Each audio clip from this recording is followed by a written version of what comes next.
Greetings, Marsh here, and welcome to episode 16 of my modded Factorio playthrough. Enjoy. I think I have enough resources now.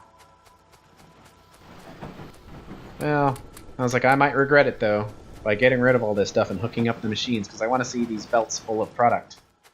But maybe I should have the entire setup first before doing that.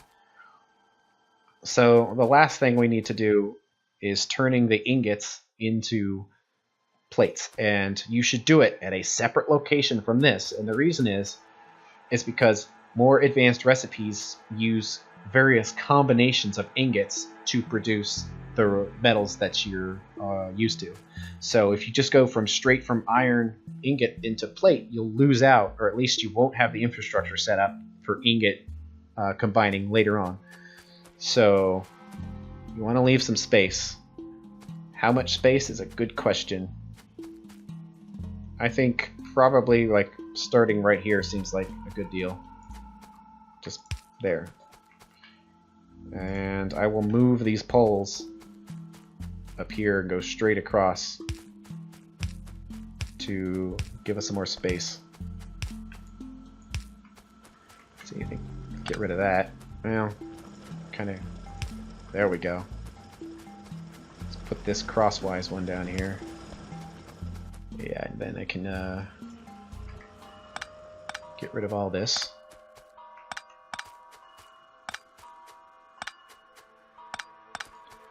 Put any lights? Nope.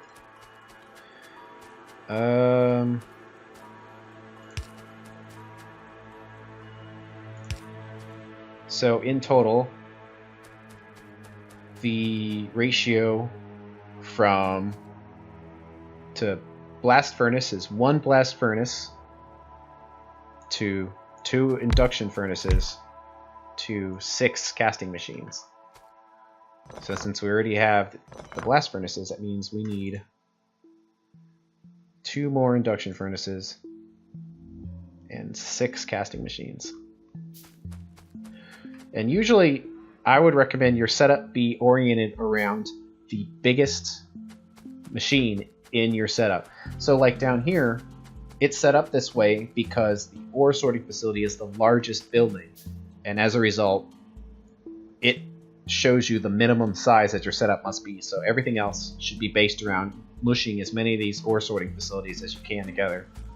Likewise, since the casting machines are so much smaller, that you should try to mush these things as close together as possible, the induction furnaces. And since we're planning on this being used for belts, although I did kind of take it up there, I wasn't really thinking of that now, did I? That's not good. Well, good thing we have robots. Yeah. Oops. Now, we may not use it.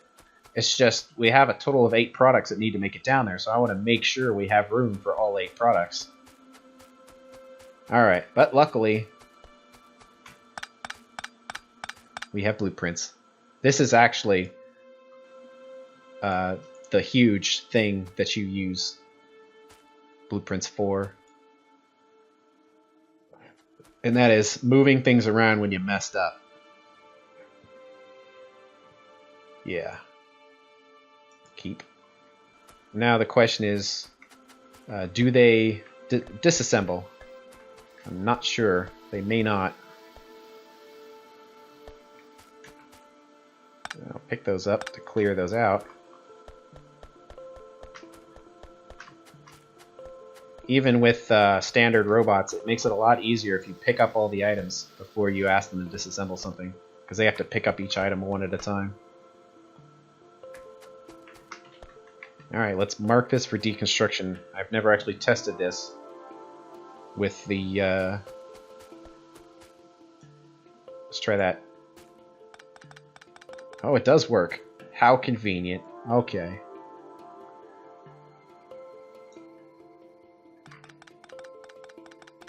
That's a lot faster. Woo! Woo! And out of resources. Meanwhile, Now that it's been marked for disassembly, we can place this in a different spot. Wow, that's cutting it pretty close. Already running out of space. Yeah, I'll place it right here.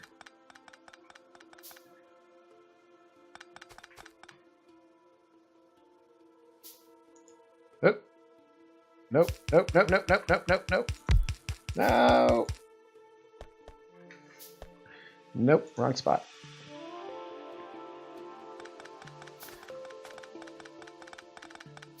Like that. Okay.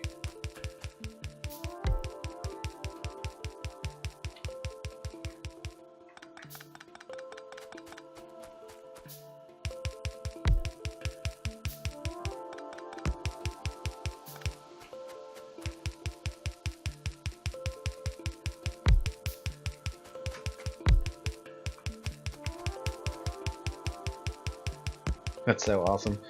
Being able to have access to robots. This is so annoying to like go through all this effort to build something and then find out you need it 3 inches to the right.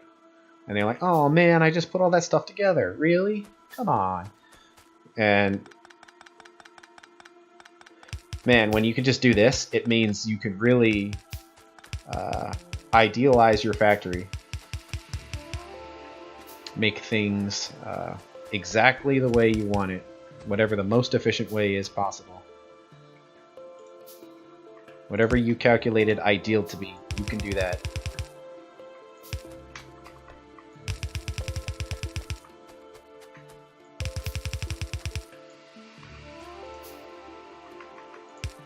Okay, so I'll just pick all these up again because I can mark 1, 3, 4, 5, 6, 7. 1, 2, 3, 4, 5, 6, 7, 8. So those are where the belts are going to be.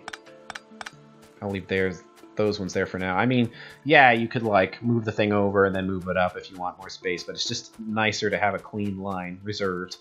And remember, we have more resource refining that needs to occur over here, so it's going to get real busy in here really fast. And this is all temporary, as everything is early game / mid game. Is this early game? Well, we only have red science, so I would say yes. This is early game. It's going to get real clustered until we expand our factory, and it's just something we need to always consider. So unfortunately, I had to pick up all those resources. Although, I guess I can throw them back in the machine. So they appear again, so we can have that visual cue. So let's see, these are going to be coming down here.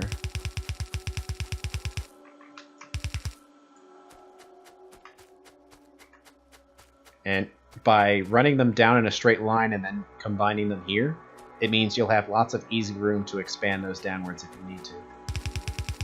Oops. Oh well, I guess I'll connect this one.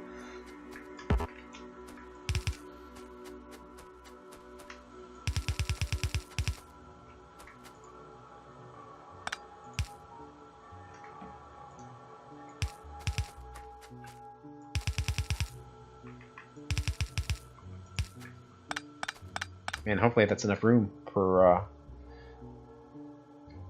4 of these induction furnaces. Might not be. I mean, it's not that big a deal to scoot that over a little bit if we have to. So let's try this. I think I need a space. Ho ho ho. Planned? Intentional? I think so.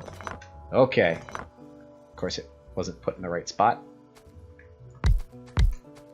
Now, the reason why I spaced it by 1 is because I know the way that I like to set these up is going to need that space. So I'm just doing that ahead of time because I know how it's going to be. Now, each one of these induction furnaces, since the ideal number of inserters is 6 per each of these machines, then we're going to need 3 per each of these ones to do it right. So these ones are going to turn the iron into molten iron. Oops, copied the wrong one. There we go. And these are going to turn copper ingots into molten copper. Let's try to do this symmetrically, so I guess I'll do them on the end. 1, 2, 3, 1, 2, 3. Excellent. No pulling off of corners, which is bad. Okay.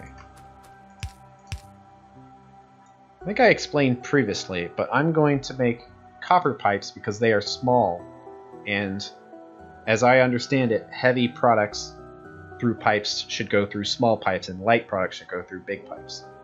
So since I would imagine molten metal is heavy, we're going to do the copper pipes. So like out here, right here, then a couple down. The reason why I do it this way is because I like to do the 6 machines to get our 1:6 ratio. But you notice that these machines have inputs on 3 sides, but it's not like the same side, and I've messed with it and I found no convenient way of putting these machines together cleanly like that without having some kind of pipe to go through. And since they could be rotated in many ways, what I do is I look to see if there's a pipe connection. So you can tell that it's piped right here, and every machine is connected through the middle, which is what I want, but I don't want it to be connected up here. So I'm going to hit the button a few times to make it like that. I don't know if it really matters, but this way every machine only has 1 point, so hopefully they're inherently balanced. That's just kind of the way I look at it there. And then these can all be iron plate. And then do the same thing for copper. Oops, but I didn't actually just place it. And do those look good? Yep, except rotate it twice like I did before. And set it to copper plates. And we need a bunch more inserters. They're going to output 1 plate per second, which means 1 red inserter is just good enough for what we need.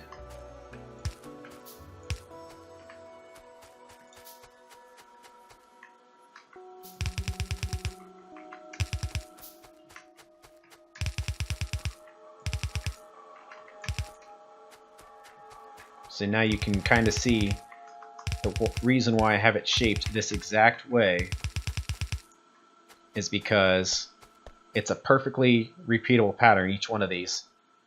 It has to have that space, in part because of this pipe in the middle, but also in part because these machines are so big. So this is a nice repeatable pattern that you can just stamp over and over again. And it's worked well for me so far, so I'm going to keep using it. I haven't really thought of a better way yet, so no reason to improve on something if no improvement can be determined. Let's see. Yeah, that looks pretty good.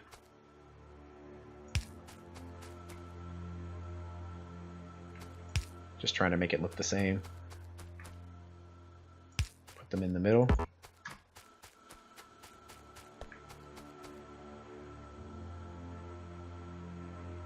Probably up there. Above. Above. Oops, but put 1 right there. Make it look exactly the same. Some lights. Right there, maybe?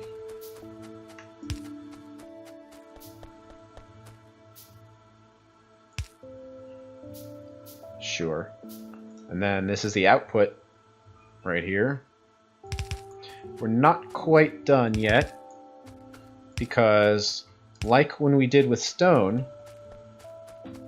zoom out all the way up here, these boxes to absorb when we have overload of something, we're going to need to have boxes here to be able to absorb overload. Like up here, we can decide which type of ore is best to process, but if we have an overload, we still need to have some way of dealing with it. So the way we're going to deal with it is having boxes right here. And our total output, each one of these does 1 plate a second, so that means we're going to need to have a total of 6 boxes. And we have no wood. Could chop down some wood, but I'm pretty sure I put a bunch of wood in here. So let's just grab some. What are we doing with resources? We're full. Well, since the assembly line is basically complete, I'll let that finish doing its thing. But it's about ready to turn everything on here, which is awesome because it's been a long time coming. Told you this is going to be substantial, and this is just iron and copper. We still have the other 6 parts of the belts to fix. Luckily, though, it's going to be a lot faster than this part because this is the substantial bit.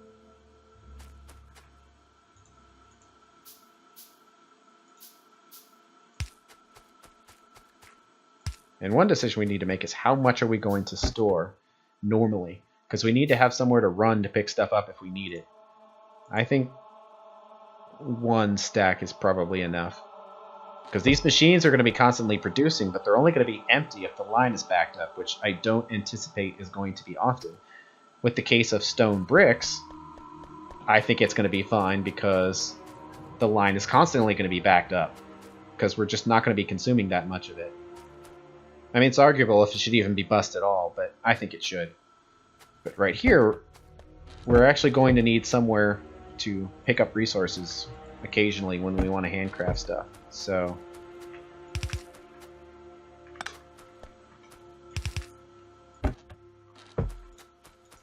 one of each should be enough. We can always change it very easily. And make a few more inserters.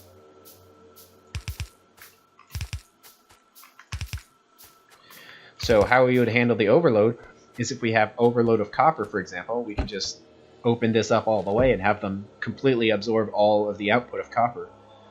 And in the event we don't have enough copper, we can just switch them around to output everything they have. And if necessary, like the easy way to fix the problem is to come down here and change these. But if we need to, we can walk up here and then change the hookup on this side to also influence exactly what the output's going to be. So I believe we've just got some power connections to make, and when I make this power connection, it's going to start making plates.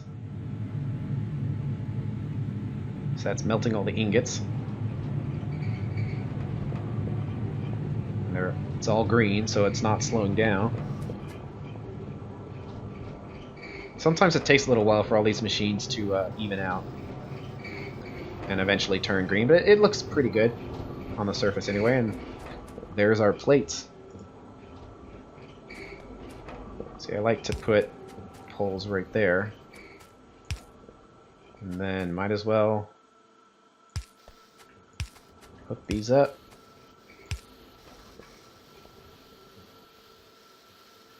There we go. That's hooked up. Is it time? I'm getting nervous. Is it time to hook everything up and find out? Does this whole setup work? Well, about time to find out.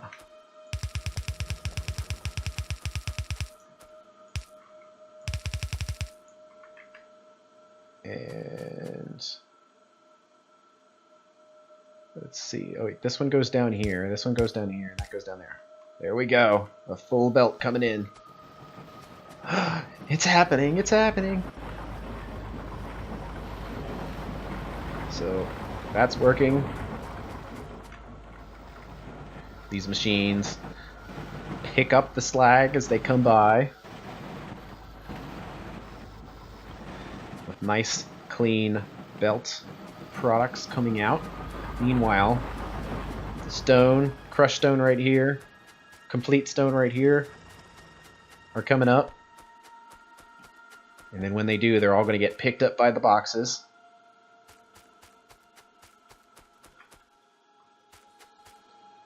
Although I do actually need some bricks at some point, so I think I am going to block all these.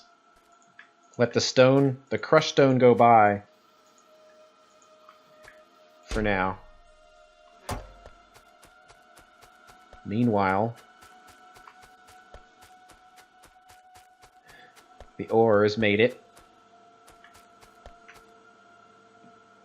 to the ingot machines. It's definitely looking like the output is limited because it's not fully utilizing one machine when I calculated that it would. Kind of. Yeah, some of the ore made it past. Not as much as I was expecting, though. I don't think it's quite being utilized. And then the ingots.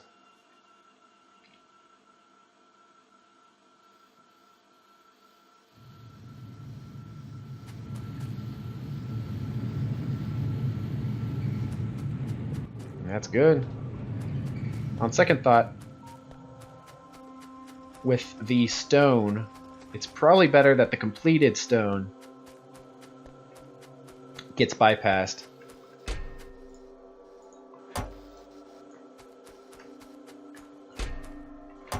Wow, these ones get absorbed.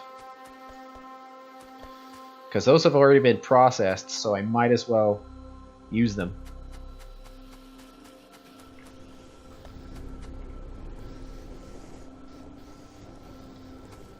Oops, I didn't hook these up. Looking good.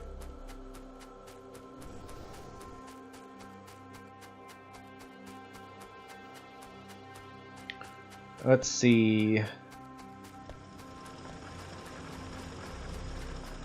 Oh yeah. You can see it's definitely not nearly enough saprite coming through to the sorters. It's like half capacity, maybe even less.